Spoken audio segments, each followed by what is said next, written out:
I will talk about how can you disable likes notifications on your Hang app.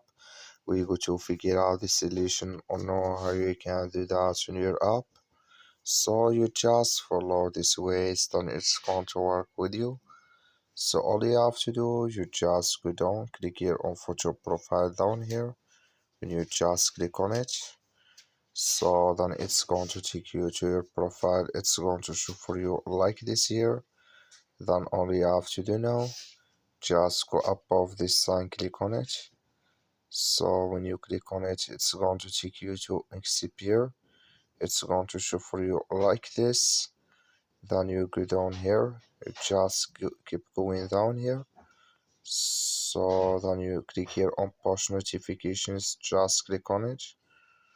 So then you come to accept here, come here to new likes here, click in this sign or this color. Like you see color, it's gone. That's mean your likes notifications disabled with us now. That's all you have to do. Thank you for watching. Don't forget to support us by like and subscribe.